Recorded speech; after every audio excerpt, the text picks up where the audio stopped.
लोग तो रो रहे थे। तो वो संत ने जाकर कहा कि तुम लोग क्यों रोते हो, ये आदमी जिंदा है कि मर गया।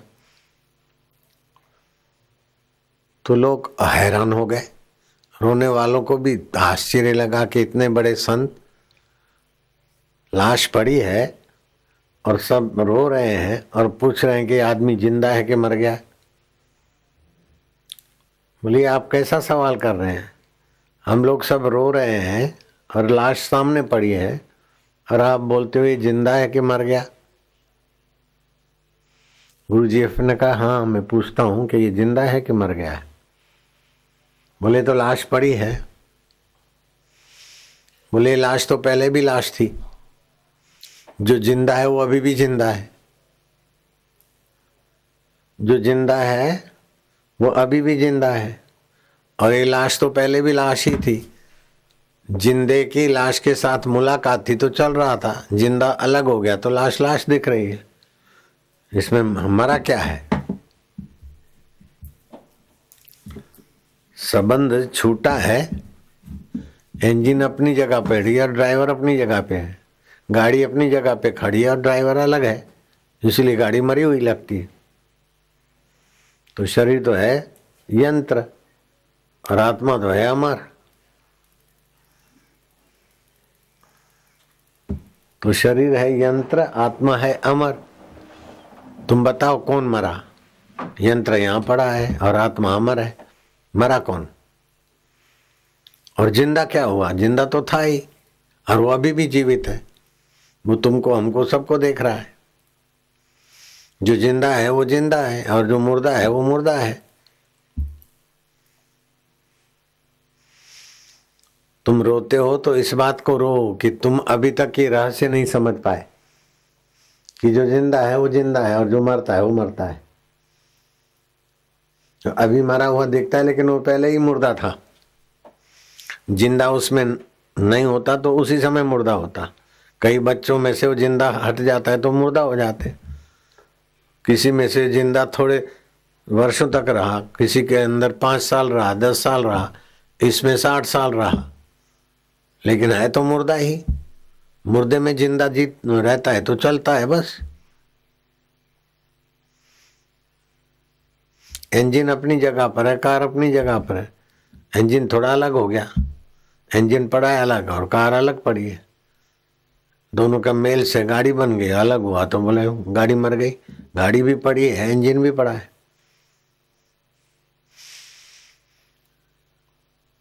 तो ये संबंध से जीवन मानते हैं और संबंध विच्छेद को मृत्यु मानते हैं। वास्तव में कोई मृत्यु नहीं होती, कुछ नष्ट नहीं होता। जैसे अपने साधक थे गंगाराम जी, इनके पिताजी हॉस्पिटल में गए और उनकी बेवकूफ़ी कहो डॉक्टरों की या कुछ भी कहो तो चल बसे। 73 साल के थे, 72-73 के थे ना।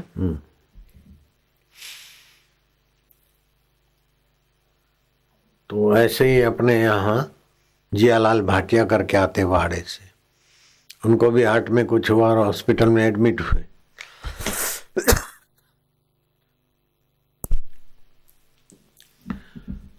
तो दूसरे भी मरीज थे, कुल 12 मरीज थे उस माहौल में।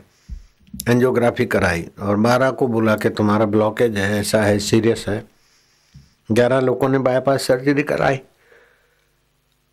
जियालाल भाटिया तो अपना आश्रम का संबंध था, उसको मेरे से पूछा मैं क्या नहीं कराना। तो अभी 80 साल का हो गया, 81 का, 9 साल हो गए उसको, अभी भी आया था। वो तो हंसता खेलता नाचता है। और जिन्होंने कराया उनको तो कईयों की तो लाचार स्थिति और कईयों को तो इंजन अलग, गाड़ी अलग हो गई, जीव अलग हो गया, शरीर अलग हो गया। तो जब तक जीवन में सत्संग अच्छी तरह से आदमी नहीं समझता है तब तक ये उतार चढ़ाव, जन्म मृत्यु आदमी को बहुत दुख देते हैं। मरा तो बाप है लेकिन बेटा रो रो के परेशान है कि अब मैं अकेला क्या करूंगा, इधर टेंशन क्यों झेलूं, मैं भी जाऊंगा पापा के पास। मरी तो पत्नी है, पति रो रहा है कि अब तेरे बिना क्या जीना, मैं भी आ रहा हूं। ये बिल्कुल गलत सोच है। आना कहाँ जाना कहाँ, व्यापक ब्रह्म आत्मा है। वो तो ज्यों का त्यों है।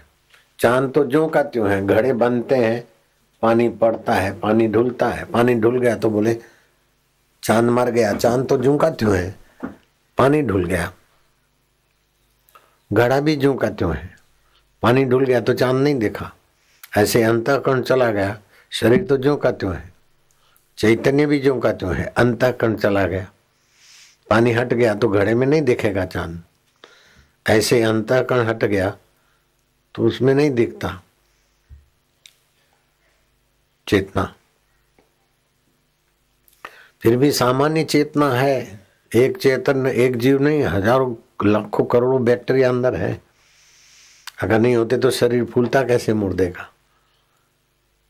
मुर्दे के खून के बूंद बूंद में कई जीव होते हैं, नहीं होते हैं क्या?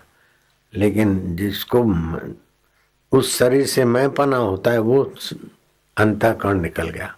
बाकी तो सामान्य चैतन्य तो सब में भरपूर है, सामान्य जीव भी सब में भरपूर है। तो इस सृष्टि का कैसा चक्र है उसको समझना चाहिए। धार्मिक होना अलग बात है, लेकिन धर्म के तत्व का ज्ञान होना अलग बात है। 3 प्रकार का ज्ञान चाहिए। एक तो आदि भौतिक जगत का,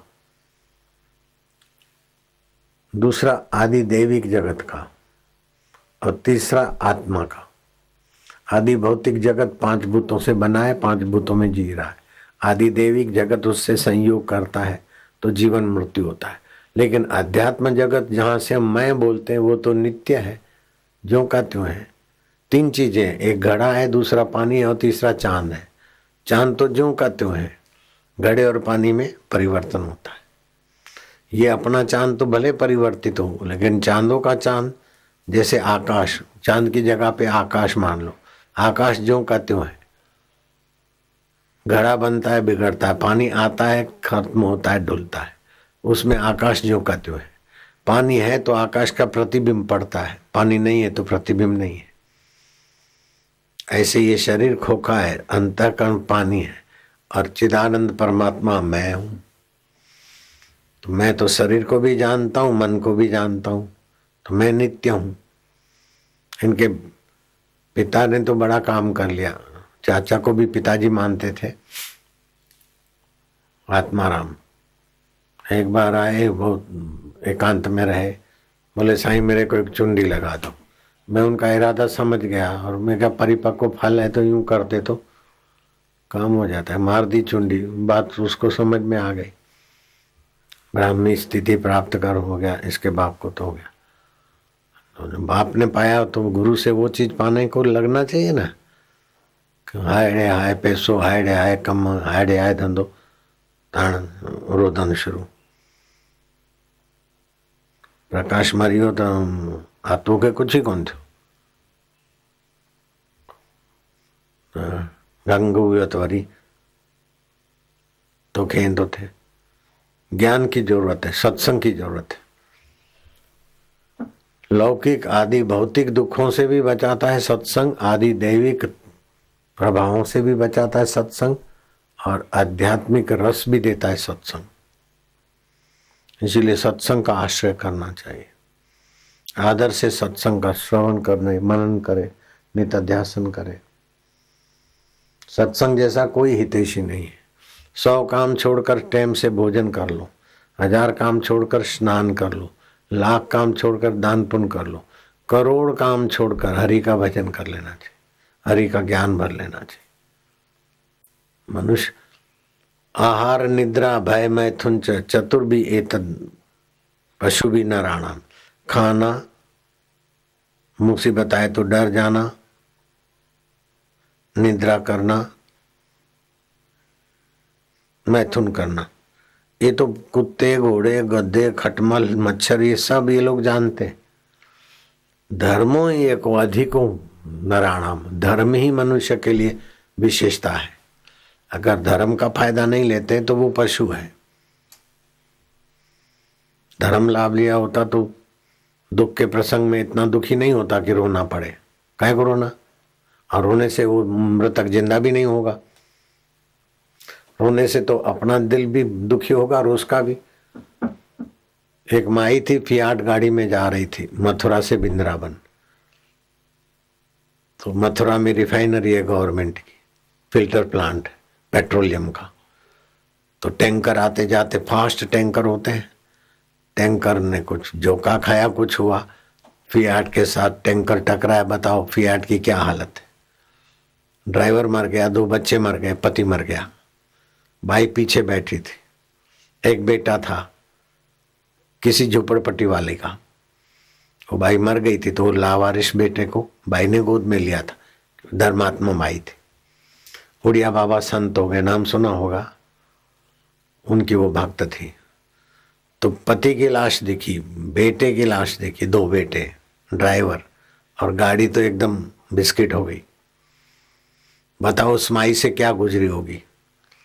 आगरे के हॉस्पिटल में एडमिट हुई, साल भर बेड रेस्ट, चल नहीं सकती, बैठ नहीं सकती, फिर नहीं सकती, सोते सोते सब, सिंगल डबल की जो भी क्रिया है, क्योंकि 3 फ्रैक्चर हुए रीढ़ पे, रीढ़ की हड्डी पे। तो जो लोग सुनते तो दुखी होके आते और भाई उनको सत्संग सुनाती कि इसमें रोने की क्या जरूरत है, और हंसते हंसते उनको सत्संग सुनाते सुनाते हंसते हंसते वापस भेजती। जब अमेरिका का उसका रिश्तेदार गया आगरे की हॉस्पिटल में, तुम्हारे से जुल्म हो गया, 2 बेटों की लाश तुमने देखी, पति की लाश तुमने देखी, ड्राइवर की लाश देखी, साल भर से बेड रेस्ट पे हो, तुम्हारे जैसा कहर तो किसी ने नहीं सहा। ऐसे करके रोने लगा। भाई ने कहा इसमें रोने की क्या बात है, मैं तो हंस रही हूं। पति की लाश देखी, मैंने कहा ये तुम नहीं हो, मरने वाला शरीर तुम नहीं हो, तुम अमर आत्मा हो। बच्चों को भी ऐसी सदगति दी, सत्प्रेरणा दी, और पीड़ा हुई तो शरीर को ही है। दुखी होता है तो मन होता है, मैं तो उसको जानती हूँ, मैं तो जानकर आनंद ले रही हूँ, और तुम आके दुखी हो रहे हो।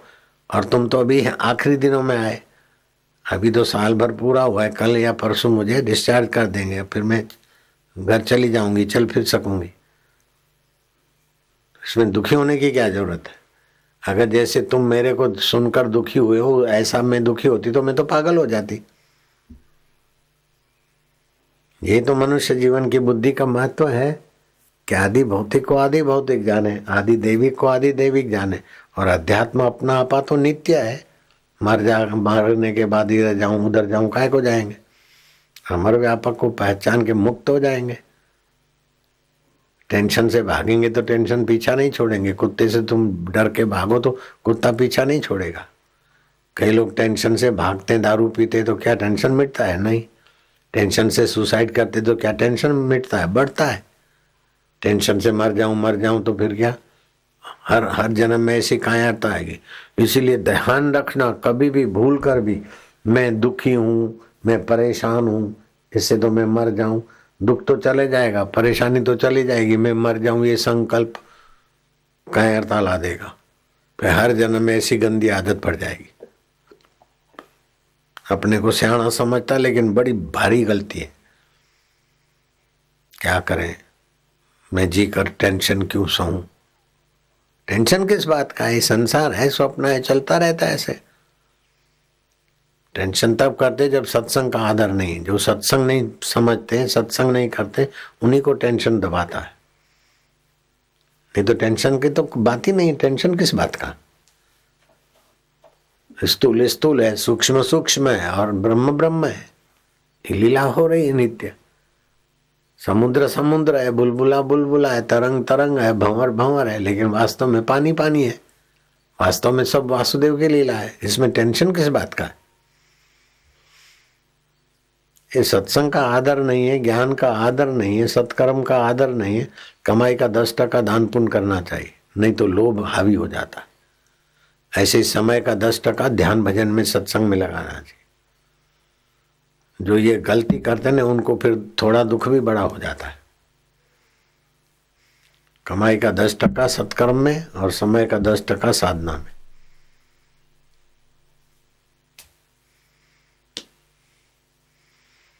जो लोभी होते हैं उनको छोटा दुख भी बड़ा हो जाता है। अहंकारी को भी छोटा दुख बड़ा हो जाता है, मोही को भी छोटा दुख बड़ा हो जाता है, निगुरे लोगों को भी छोटा दुख बड़ा हो जाता है, और साधक को बड़ा दुख भी कुछ नहीं। पति मर गया, बच्चे मर गए, ड्राइवर मर गया, गाड़ी बिस्किट हो गई, खुद बेड रेस्ट पे है, लेकिन माई हंस रही। ये भी तो एक समझ है ना। अगर वो रोती दुखी होती तो क्या पति जिंदा हो जाता है या बच्चे जिंदे हो जाते या खुद ठीक हो जाते?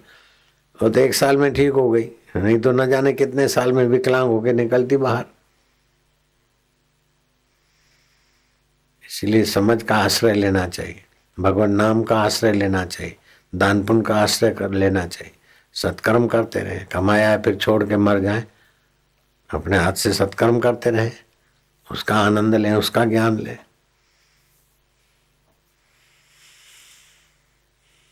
कर सत्संग अभी से प्यारे, नहीं तो फिर पछताना है। खिला पिला के देह बढ़ाई, वो भी अग्नि में जलाना है। कर सत्संग अभी से प्यारे, नहीं तो फिर पछताना है। इस बार शिविर में कितने कितने लोग आए, कहाँ से आए। उन्होंने जी फायदो वरतो तव्हां जो तो साव मुंह थियो पियो आहे। अची शिविर में ध्यान कजे न, रहिजे न 2 ॾींहं 4 ॾींहं। आतू रहंदो तो आतू जा पुट भी रहन न। जिस रास्ते धर्मात्मा अच्छा इतना बढ़िया पिता जिस रास्ते गया, उस रास्ते बच्चों को भी जाना चाहिए। पिता जो रस्तो पी सुठो हो न, बाप शराबी हो तो चलो बेटा उसका अनुकरण नहीं करे, लेकिन बाप तो साईं का भक्त था, बाप ने तो काम बना लिया, तो बेटे क्यों अधूरा रखे? बाहर छो कंजर थियन। कंजर भी इधर सुधर जाते हैं। यहाँ कंजरों की भट्टी होती थी, और पुलिस वाले उनसे हफ्ता लेने आते, तो वो डंडा लेके पुलिस वालों को मारने भागते कि तुम्हारा एसपी खाता है, तुमको भी दिया, फिर इधर दारू पिलाया, ऊपर से पैसा लेते, तुम्हारी खबर लेते। तो पुलिस वाले भाग के इधर आश्रम में घुस जाते, फिर कंजर बाहर रहते। उन दिनों में इतनी भीड़ नहीं थी, तो मैं ऐसे घूमता, बाबा इनको बाहर निकालो। ये पुलिस वाले घुस गए तुम्हारे आश्रम में, हमारे से हफ्ता मांग रहे, बाहर निकालो तो मैं इनको डंडे मारेंगे, अच्छा हफ्ता देंगे। मैं बोला नहीं, अभी हमारी शरण आए, तुम चले जाओ। समझाए तो कंजर मान गए। शराब बनाने वाले कंजर इधर थे, छारा भी थे और कंजर भी। चारों की 40 भट्टियां रहती थी इधर, वो भी बेचारे चले गए। वहाँ उधर कंजर करते थे बाद में, और पुलिस वाले पिए भी और ऊपर से पैसे मांगे, तो उनको गुस्सा आया कि हम तो ठंडी राहत में सुकड़ते रहते, और एसपी को देते, अदालत वालों को देते, और तुमको भी देते महीने का, फिर दारू भी पिला, ऊपर से पैसे मांगते, तुम्हारी खबर लेंगे।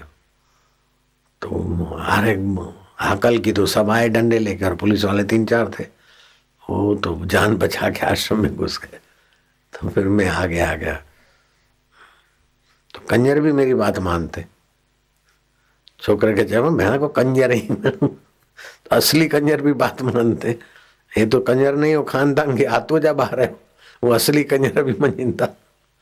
तई तो कंजर कोने सदुर आयो, कंजर भी ॻाल्हि मञी न, असली कंजर दारू ॾिया। तो पोइ सदोर माण्हू त मञे, बसि नियम करे छॾियो, सत्संग ॿुधबो, योग वशिष्ठ पढ़बो, जेको जो पापा ने पाया साईं से वो हम पाएंगे। नारायण हरि हरि ओम हरि। मां इनखे बि चई छॾियो, साईं नाराज़ था थियनि, भई मुंहिंजो शिष्या थी करे रो थियूं, छा थियो सम्झो? ये कथा सजी ॿुधाए, या तो कैसेट ले जाना अभी की कैसेट इनको मिल जाए, ऐसा करो, गुरु जी सहित वाली। मंगलमय जीवन मृत्यु पढ़ना चाहिए। कोई मर गया हो तो फिर उसका भी मंगल हो, अपना भी मंगल हो। और मृतक व्यक्ति के जीवन में तुलसी की लकड़ियां उसकी सदगति कराती। अग्नि संस्कार तुलसी की लकड़ी से हो, कैसी व्यवस्था हो, चाहे डॉक्टरों ने बेवकूफ़ी की, चाहे कुछ भी हो, लेकिन उसकी गति तो ऊंची हो गई। इस बात की खुशी करो, और क्या है।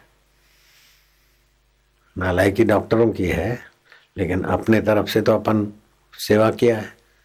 अपन पैसा खर्चने में, उनका इलाज करने में अपने कमी रखी हो तो रो, अपने तरफ से तो कोई कमी नहीं। अब बेवकूफ़ी डॉक्टरों की है, अब वो क्या करें। हम भी बेवकूफ़ बन के रोते रहें तो नहीं चलेगा ना। चलो जो हुआ, मरा कुछ भी नहीं। शरीर में जो जल तत्व था वो बाष्पीभूत हो गया, वायु तत्व वायु से मिल गया, आकाश तत्व आकाश में मिल गया, अग्नि तत्व अग्नि में मिल गया, बाकी पृथ्वी तत्व था वो राख और हड्डियां बची रही। मरा क्या, इकट्ठा हुआ था वो अलग अलग हो गया, महाभूत में मिल गया। जलीय अंश से बना था शरीर में से, हमारे शरीर में जल अंश है ना, जला देंगे तो जल जल में मिल जाएगा, बाष्पीभूत हो गए। वायु वायु में मिल जाएगा, अग्नि अग्नि में मिल जाएगा व्यापक में, आकाश आकाश में मिल जाएगा, बाकी पृथ्वी का हिस्सा रहेगा वो हड्डियां और आँख में। मिटता तो कुछ भी नहीं।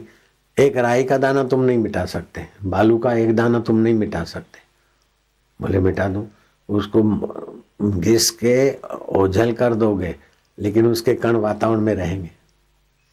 फूंक मार के राई के दाने को अथवा बालू के दाने को आप चूरा कर देंगे, फूंक मार के ओझल कर देंगे, लेकिन उसका अस्तित्व नाश नहीं करेंगे। अस्तित्व तो ज्यों का त्यों है सबका। स्थूल शरीर का भी अस्तित्व है व्यापक में, और आत्मा का भी अस्तित्व है, और जीव भी नित्य है। इसमें मरा क्या है? पहले तो लोगों को लगा कि ये संत कैसे पागलपन की बात करते हैं, लेकिन जब सत्संग सुना तो लोगों को लगा कि हम ही पागलपन के कारण परेशान हो रहे हैं। मरता कुछ भी नहीं है, परिवर्तन होता है। हाय रे हाय, तरंग मर गया लेकिन वो पानी में गया, फिर बुलबुला होगा। पानी मरा बर्फ हो गया, बर्फ मरा तो बाष्पीभूत हो गया, बाष्प मरा तो पानी हो गया। एक बूंद पानी की घुटती नहीं है, घट नहीं होती, लेकिन बोले पानी चला गया तो बाष्पीभूत होकर फिर कहीं बरसेगा। ऐसे पंच भौतिक 5 भूतों में बनता है, बिगड़ता है। बिगड़ना क्या है, परिवर्तन होता है, सब अपनी लीला है, नित्य लीला हो रही है। इस लीला को तो भगवान राम भी नहीं रोक सकते। राम के होते ही कौशल्या जी को विधवा होना पड़ा कि नहीं होना पड़ा? कृष्ण के होते हुए कृष्ण के बेटों को मरना पड़ा ना। ये तो होता रहता संसार है, इसमें क्या। मृत गाय दिया जीवन दाना, तो फिर अपने सामने ही गुरु जी गए तो कुछ नहीं हुआ, सहना पड़ा। नहीं तो हम थोड़ी चाहते हैं कि हमारे सामने गुरु जी चला जाए, ऐसा थोड़ी हम पसंद करेंगे। लेकिन पसंद करो ना करो ये नियति है, तो स्वीकार ही करना पड़ा। हम नहीं रोए। लाखों पिताओं की बराबरी, लाखों पिता सदगुरु की कृपा के आगे बराबरी नहीं कर सकते। ऐसा सदगुरु हमारी गोद में आखिरी श्वास लिया, फिर भी हम नहीं रोए। रोने से क्या होता है, दुखी होने से क्या होता है? उनके सिद्धांत, उनके आदेशों का सेवा हो रही है, वह आनंद है। पालनपुर में शरीर छोड़ा गुरु जी ने, जो उनकी सेवा करता था वो मेरे को भगाना चाहता था, लेकिन कुदरत क्या, उसको उसी समय डबल लगा। और डबल लगाना आने में 1-2 घंटा उधर ही गया, और मेरे गोद में गुरु जी ने आखिरी यात्रा कर ली। और जो लेना देना था नजरों से मेरे को दे गए, वो तो रह गया। जो मेरे को भगाना चाहता था वो तो रह गया।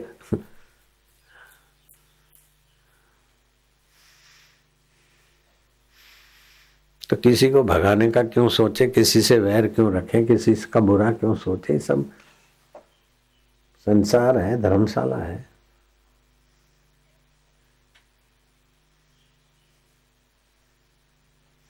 બધું વીતી જશે, દુઃસ્વપ્ન છે।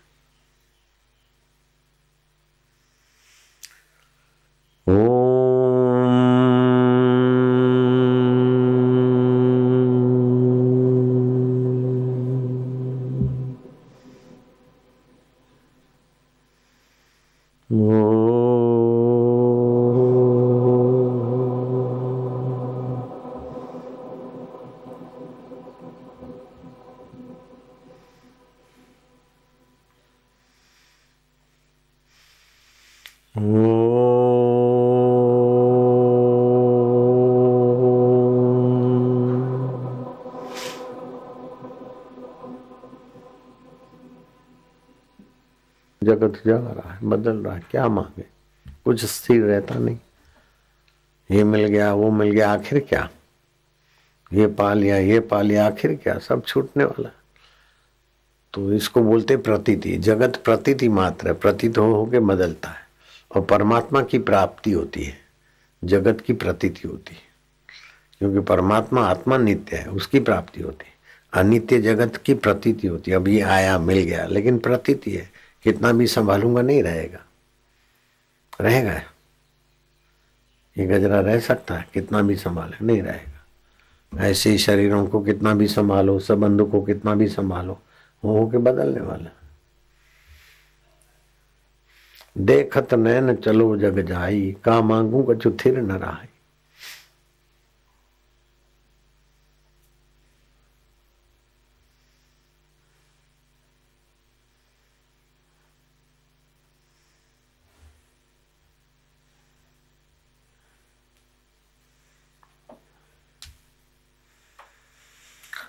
अपना तन, अपना मन, अपना जीवन किसी के काम आए। आज तो नारायण की माँ की बात सुनकर हम खुश हो गए। बोली कि खेतर में जो कमरा है मेरा, मैं तो सोचती थी कि किसी के काम आ जाए। तो ये संचालिकाओं को बोलना चाहती थी, लेकिन वो बच्चियां उसी में रहती भी हैं, आश्रम वाली। मैं कहा फिर तो अच्छी बात है, तो किसी के भला सोचते तो मेरे को अच्छा लगता है, मैं तो खुश हूं। अभी किसी ने भूत डाला, विदेश शादी होती तो पति के अधीन, अगर गुरु कर दिया है तो गुरु के देख रेख में रहे। समझो गुरु भी नहीं है, पति भी नहीं है, विधवा हो गई है, तो पुत्रों के देख रेख में रहे। अकेली स्त्री को मनमुख नहीं होना चाहिए, नहीं तो उसका पतन अवश्यंभावी है।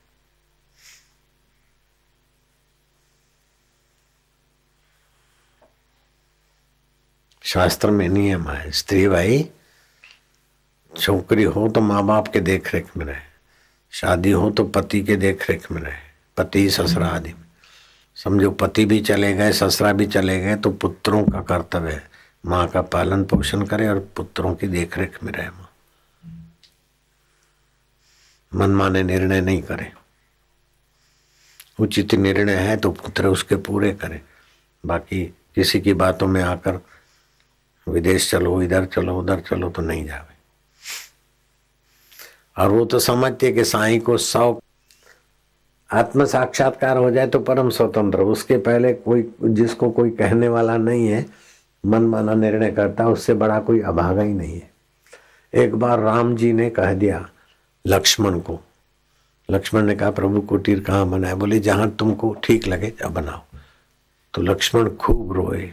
लक्ष्मण का रुदन सुनकर सीता जी को दया आई, भैया भ्राता क्यों रो रहे हो, क्यों रो रहे हो? बोले आज मैं अनाथ हो गया। बोले क्यों, अनाथ कैसे हुए? बोले प्रभु ने कहा कि जहां तुमको ठीक लगे वहां बनाओ। तो मैं मन के हाथ में आ गया, मेरे को कोई कहने वाला नहीं रहा। जहां मेरे को ठीक लगे, तो मन को तो जो ठीक लगता है विकारों में घुमाता है। मैं आज अनाथ हो गया, प्रभु ने अपना हाथ हटा दिया मेरे ऊपर से। सीता जी ने जाकर राम जी को कहा कि तो लक्ष्मण रो रहे हैं, आपने बोला तुझे जहां ठीक लगे करो। तो बोले नहीं नहीं, ये मेरी गलती है। लक्ष्मण आओ, देखो तुम इधर नहीं बनाओगे, इधर नहीं बनाओगे, पूर्व का प्रकाश मिले, दक्षिण की हवा मिले, ऐसी जगह पे अच्छी तरह से कुटिया बनाना। तुम कैसी बनाते हो मैं देखने को आता हूं। तो बाजी सुधर गई, नहीं तो लक्ष्मण रो रहे थे। आजकल मूर्ख लोग खुश होते हैं, चलो अपने मन से करो, धोखाधड़ी करके खिसक गए तो वो तो तबाह हो जाते। ऐसे लोग आवारा होके भाग भी जाते हैं। अर्जुन को मैंने टाइट किया, खबरदार टिफिन विफिन, बोले अब नहीं होगा। कोई भी संचालक हो, चाहे दुनिया हो, चाहे वो हो, बधु हो, कोई ना कोई कहने वाला लगाम हो हमारे हितैषी की। हितैषी की लगाम नहीं होगी तो दुश्मन नकेल डाल देंगे। हितैषी की लगाम होगी तो ये दुश्मन है, काम क्रोध लोभ मोह अहंकार वासना अज्ञान, ये सब दुश्मन है। इन दुश्मनों से बचाने वाला तो माता पिता और गुरु की लगाम होती है, और माता पिता ज्ञानी हो तो बढ़िया बात है।